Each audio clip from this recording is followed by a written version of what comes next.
Hey there, hi, welcome to the channel. I am Garrett, and in today's video, we're talking about design details, some big, some small, that you will never regret putting into your home. And as an interior designer, I can tell you, my clients live for them. Now, the first thing you can add to your home that you won't regret, because I wouldn't ever regret, I literally don't, is adding oversized trim or extra trim into your home. I'm talking about get bigger baseboards, add crown molding, add a picture rail, add applied moldings. So many of my clients as of late are loving applied moldings in their home because it looks beautiful, it's luxurious, it's a layered detail. It's like you don't have to spend a ton of money on big artwork because you have all this trim on your wall. And you can also use these in spaces that are really hard to hang pieces of artwork, like a double height foyer. Put applied molding on the walls. Like, it literally is so easy. It's great. Angled walls, right up a staircase, a big wall above a staircase, because you can hang artwork, but how do you hang it? It has to stack, it has to move up slowly. That's really hard to do and find the correct positioning on, so using applied moldings there is great. You can also go oversized on the molding on your trim and your doors. That's something really beautiful. There was also a big trend like early 2000s where it was very much like, if I tell you like loft style, like Chicago loft style, you know exactly what I mean here, where it's like we had beautiful wood cabinetry and doors and everything in homes, but they were flat. They had no details on them. We've kind of moved away from that, and people like a clash or a juxtaposition of contemporary spaces with traditional design details. So something I recommend when people have like flat doors in their homes is to just add trim onto the door. It looks expensive. Nobody is sitting there being like, oh, you added some trim on that door. People are like, oh, that's kind of nice, and I didn't have to buy new doors.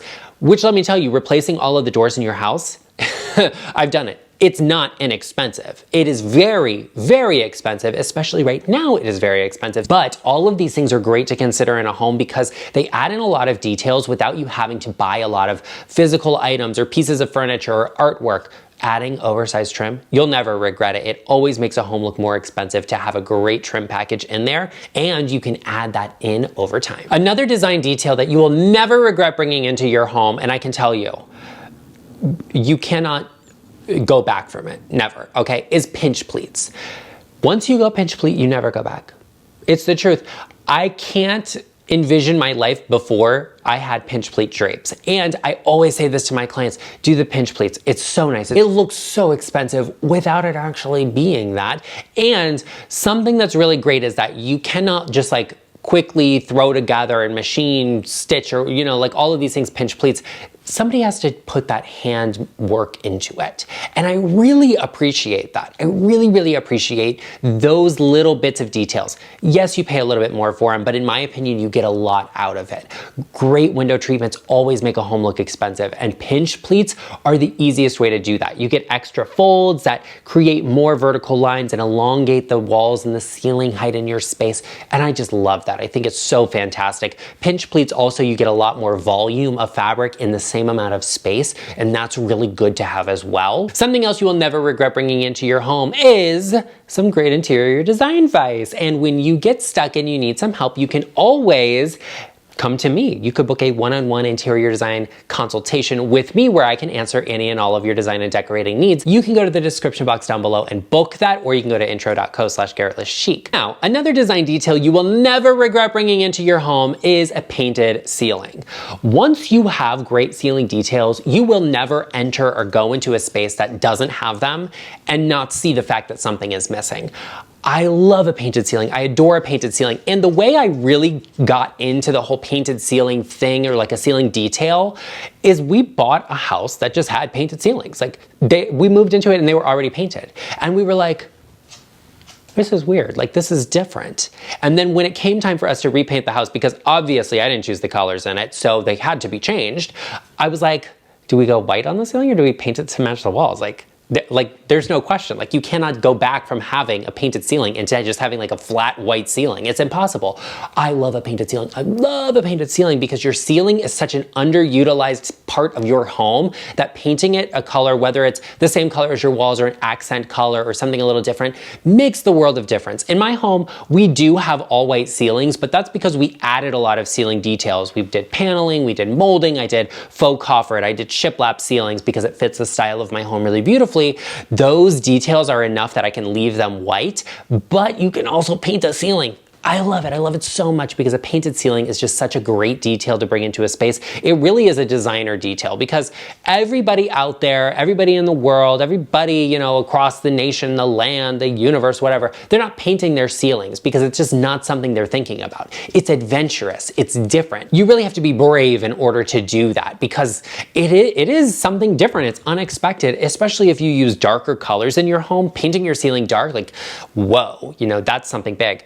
To paint a ceiling dark, you can easily do that. You can color drench, you could just paint an accent ceiling, you could have your trim be a different color than the walls and the ceiling, and it really makes it stand out and pop a lot. I love a painted ceiling. It's gorgeous and absolutely something worth considering. Even if you're just painting your ceiling the same shade of white as your walls, do that, color drench in white. I love it. Even if you're painting your ceiling like a slightly different or lighter version of it, whatever, if you have a very bright space, if you have a really dark space, I love a painted ceiling detail. It's not one you will regret, and you're never gonna live in a house that doesn't have a painted ceiling detail either. Never. Another design detail you will never regret bringing into your home is more lighting.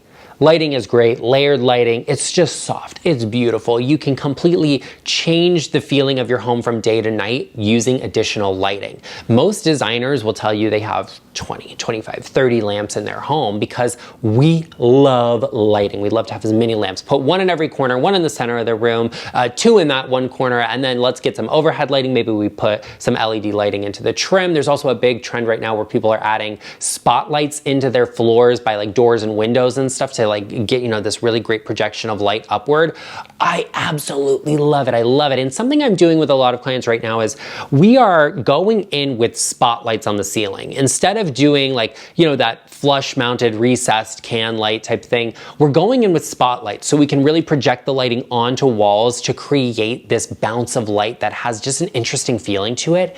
And I love that. I love it so much. Track lighting is even coming back in because people are realizing like, wait a second, having all of this additional lighting is really, really good. It's really great in our home. So that's what I want to see in a home. Lighting is the easiest way to do that. And like I said, you can change the feeling from day to night because you use warm tone lighting. Okay, 2700 for lamps and like a chandelier. And then in a kitchen and a bathroom, you can go a little bit brighter than that. 3000, 3500, 4000. That's the range you want to go. And 4000 is actually a little bit much. I would personally use 4000 in a garage before I used it in my house, but you can go a little bit brighter where you need additional lighting. Something else I love for you is becoming a part of the best design community in the world on the internet, and that is this one right here. So be sure you take a moment and you hit that subscribe button. Join us, become a part of our GarrettLeChic family of design enthusiasts and people who have great style, great taste, or at the very least recognize it.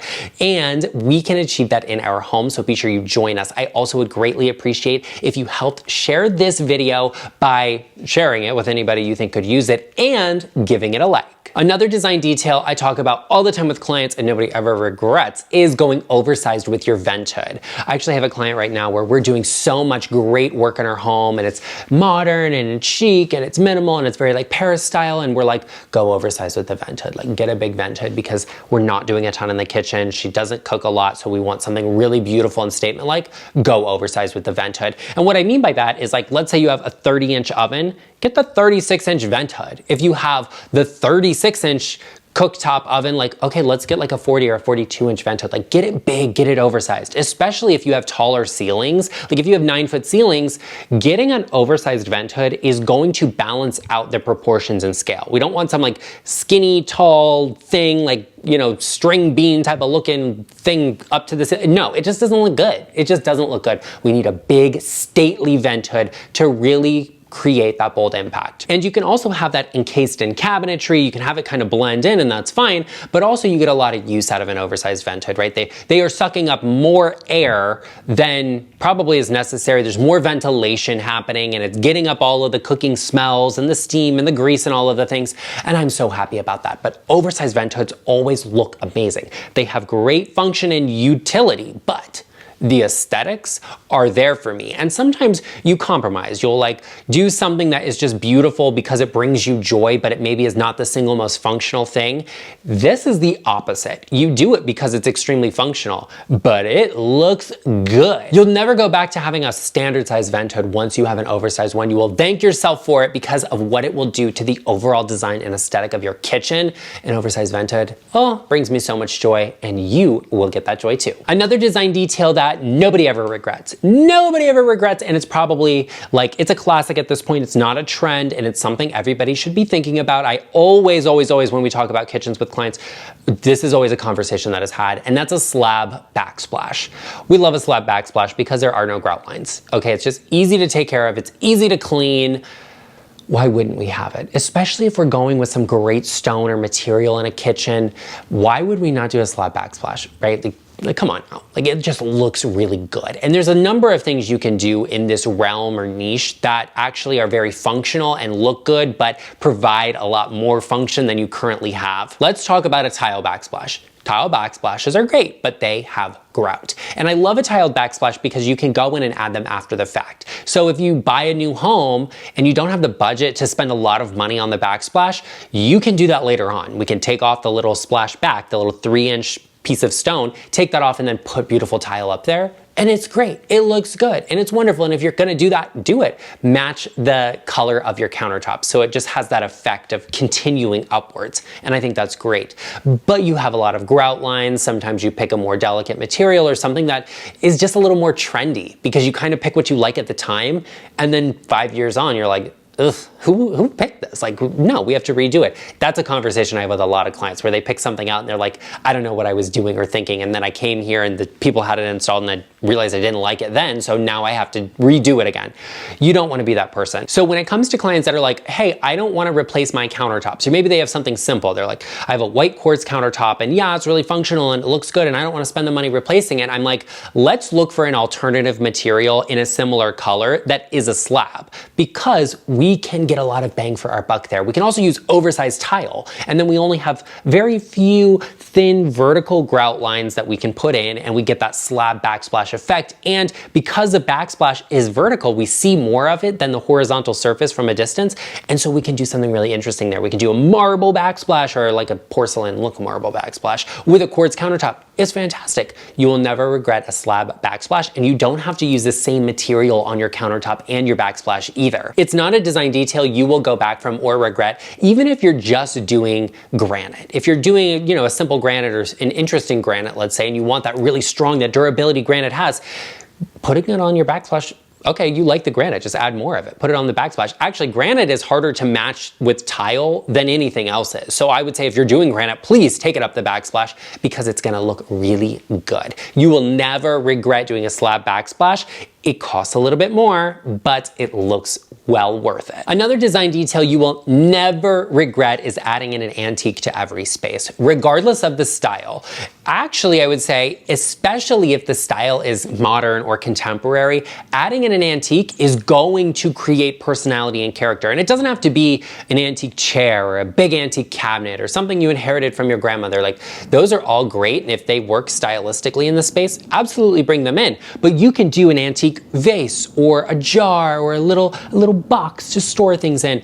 Having that one antique piece there, really it has history, it has a story to it, and it makes it feel like it does. It brings a lot of character, and it's all about how you style it, really, whether or not it feels antique and vintage old, or if it feels modern and contemporary and chic. I also just love to bring in an antique piece because it makes things that are store-bought or flat pack look more expensive. Like, let's be real. We don't get the same quality today that we used to. Why would we not do that? That juxtaposition of style always feels elevated, and it doesn't have to be something that's extremely ornate. You can get something that's like postmodern or modernism and bring it into the space, and it's like, whoa, that's really cool. That feels interesting. It can be a hand-blown thing. A lot of designers are loving to bring in a antique Murano glass chandelier into a contemporary space right now. I've seen it quite a few times. It looks elevated. It looks chic and interesting. You can bring an antique lamp into a modern space. Those are all things to think about. And if you have a more traditional style, if you bring things in that have a little bit of that detail, that reference point to them, and then mix them with an actual antique,